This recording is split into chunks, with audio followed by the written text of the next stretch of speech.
similar to what you would be able to have at your house. I'm coming to you here from the Jacksonville South Side. And what I'm going to walk you through today is how to set up the blood sample and how to do essentially the positive and the negative controls. The positive control being positive control for lysis, something that you can be absolutely sure will lyse the cells every time, and that's dropping them into pure water. A negative control, which is dropping the blood cells into 0.9% sodium chloride, which is essentially the background that they're going to be in, which is got the same, is comparable to plasma that the blood lives in, and should not at all cause hemolysis. And then one in between, just kind of an intermediate one to show you how to run trials that are mixtures of solutions. Okay, so the first thing we got to do is make up 0.9% sodium chloride. That is what the blood cells are going to be kept in even before you do anything with your blood sample. This is blood just like you've got defibrinated sheep's blood. Mine is just in a bigger volume and older than yours. And so the first thing you got to do is make up 0.9% sodium chloride. And the recipe in the handout says 1 teaspoon per 2.8 cups. I'm going to cut that in half and do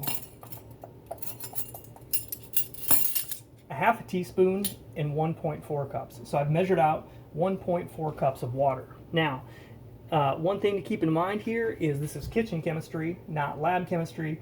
You're not going to get you may not get 1.4 cups perfectly. Okay, don't be scared of that. You know, it's okay. In a lab like this where we don't have perfect equipment, perfection is the enemy of excellence, right? Get it close and get the right idea. You may not have numbers that can be published in a scientific journal, but you'll absolutely learn something through the semester. Okay, I feel like I'm putting on a puppet show here. All right, so got my regular salt from Publix. I always find it useful to have a little catch plate to catch the spills that you are going to make when you do this kind of work. And I'm going to measure out half a teaspoon. For those of you that are not bakers, know that you need to measure level. So you put the salt in the measuring spoon, and then you use something. I didn't put enough in, so I got to put a little more in. Then you use something flat to level it off so that you measure a level teaspoon to get it as accurate as possible. Again, kitchen chemistry may not be perfect, but you want to get it as close as you can. So I've got my half teaspoon of salt here. I've got my 1.4 cups of water poured in. Give it a little tap for fun. I like to use a old sushi chopstick. Give it a good stir, and that sodium chloride should go in the solution. Not much problem at all. Might take a few seconds here.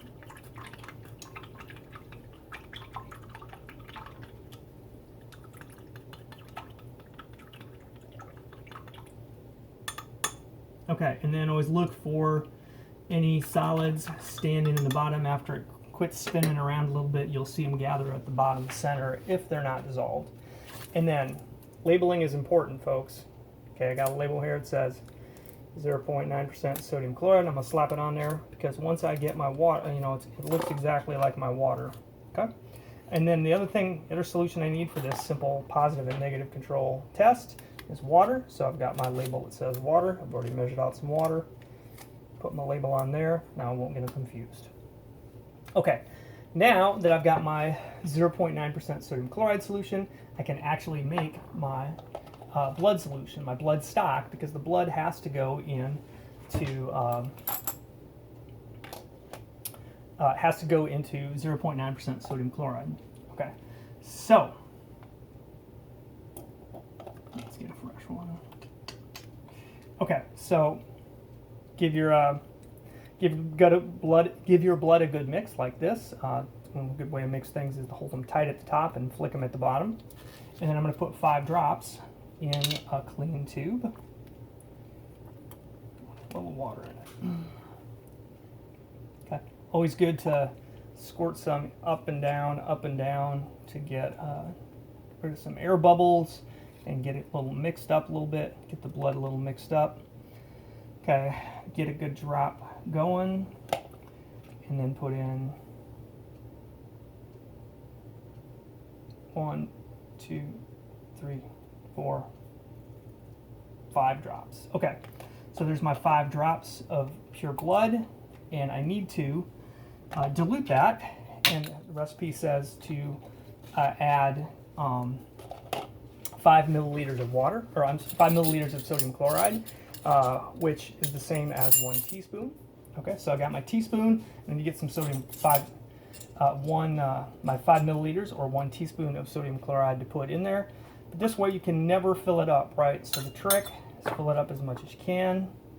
Actually, I need my other hand.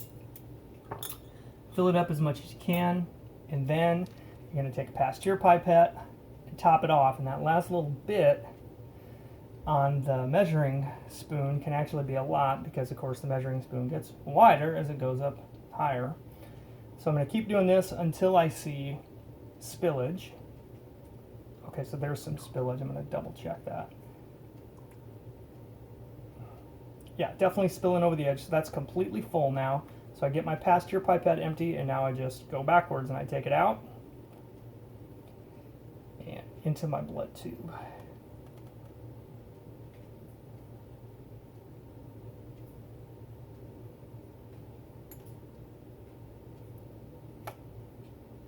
Just keep going until you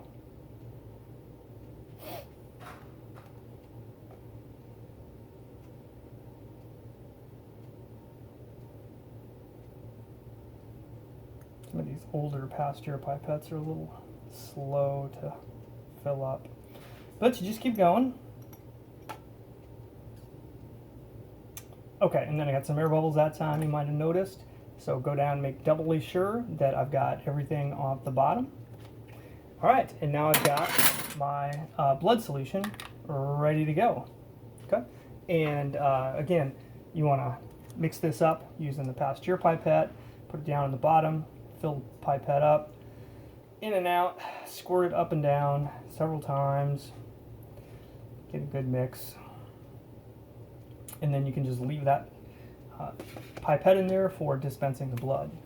So now I've got the 3 things I need for my basic simple experiments. I've got a diluted blood sample, I've got 0.9% sodium chloride, and I've got water. So I'm going to start with my positive control. Okay, so my positive control is, clean that thing out real good. Positive control is 30 drops of water and 5 drops of blood. So here we go. So for a good drop, hold this thing straight up and down.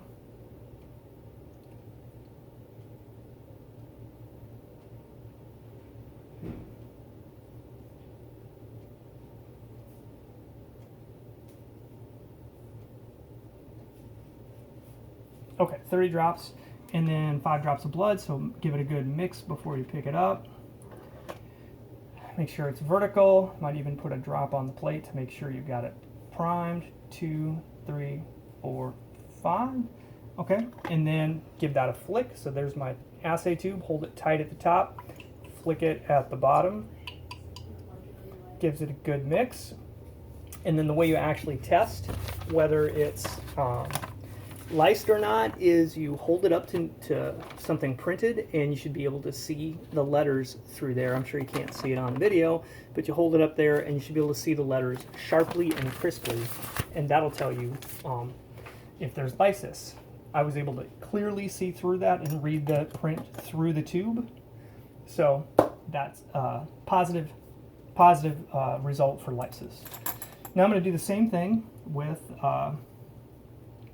my 0.9% sodium chloride, which serves as my negative control, right? Okay, 30 drops. Sometimes I use my finger here to hold that straight over. 6, 7, 8, 9.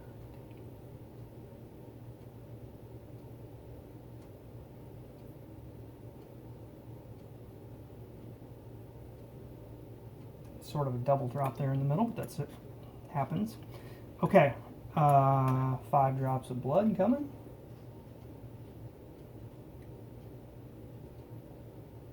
Okay, 5 drops. Again, flick it. Get it mixed for a while. Those bubbles stand out. And then, again, try to read it through, try to read some newsprint through that. And I can still read it, but it is definitely cloudy. You can tell that it's cloudy on the edges, and that gives you, that's your negative control for things that are not lysed.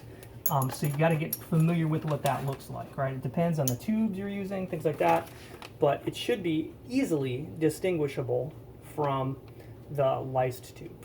One thing I'm noticing here as I compare these two is that the one that's lysed is, and being more clear, is the letters are brighter and the edges are sharper than the tube where no lysis has occurred, where it's a little bit cloudy, the edges are not sharp, I can read the letters but not very well. Okay, and then in an experimental tube, you would say you got a 50-50 mix of the water and the sodium chloride, so you'd put 15 drops here of water.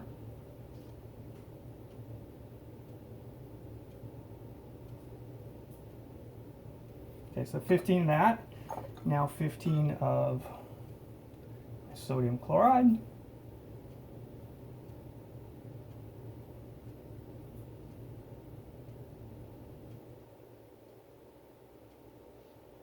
Okay, give that a little flick to mix it up before I add my blood.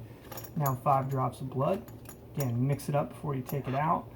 Put a drop down to make sure you've got it primed, and then 5 drops in here.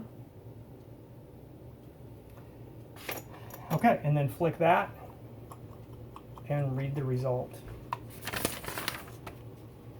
Okay, and that appears to me to be lysed in that example. Okay, so that's the basics of how to do red blood cell hemolysis at home. Happy physiology, and talk to you later. Bye.